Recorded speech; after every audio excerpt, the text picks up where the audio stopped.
तो आज के वीडियो में हम पॉलिटिकल साइंस के बारे में जानेंगे कि इसमें कौन कौन से इंपॉर्टेंट टॉपिक्स हमारे बारे में पूछा जाता है। पहला है भारतीय संविधान, संविधान सभा। तीसरा, भारतीय संविधान के अंदर ये सारे आ गए, तो संविधान सभा, मौलिक अधिकार, कर्तव्य, राज्य के नीति निर्देशक तत्व, संघीय व्यवस्था, संसद और राज्य विधानमंडल, न्यायपालिका, संविधान संशोधन, आपातकालीन प्रावधान और भी है। ये तो हो गया फर्स्ट, मतलब ये भी 3-4 पार्ट्स में है पॉलिटिकल साइंस, उसमें से इतने थे।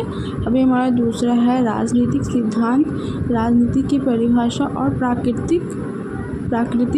फिर है लोकतंत्र, राजतंत्र और अन्य शासन प्रणालियाँ। फिर राजनीतिक विचारधाराएँ, जिसके अंदर उदारवाद, समाजवाद और मार्क्सवाद आ जाते हैं। अधिकार, जनता, समानता और न्याय प्रभुत्व। फिर हो जाता है तुलनात्मक राजनीति, विभिन्न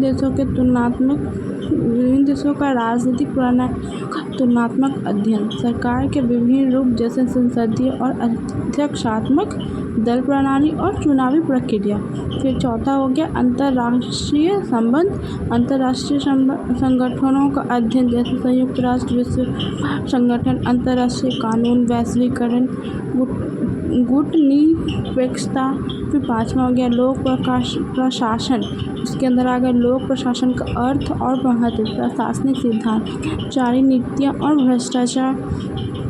तो ये सारे इम्पोर्टेंट है। फिर इसमें कुछ और भी हम लोग जानेंगे, पंचायती राज, सामाजिक आंदोलन, पहचान की राजनीति, धर्म, जाति, क्षेत्र, राज्य, अर्थव्यवस्था और विकास, लोकतंत्र, ये सारे।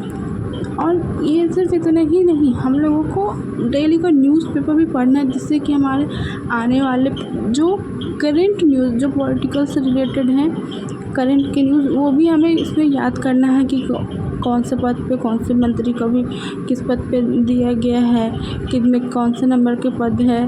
तो ये सारी चीज़ें जो हमें धीरे धीरे पढ़ने भी हैं, पर तो ये हमारा जो थ्योरेटिकल हमें पढ़ना है, इसको पढ़ने का सबसे आसान तरीका है हम इसको अपने रियल लाइफ के साथ कनेक्ट करके पढ़ेंगे, तो ये हम जल्दी समझ में आएगा। ठीक है ना।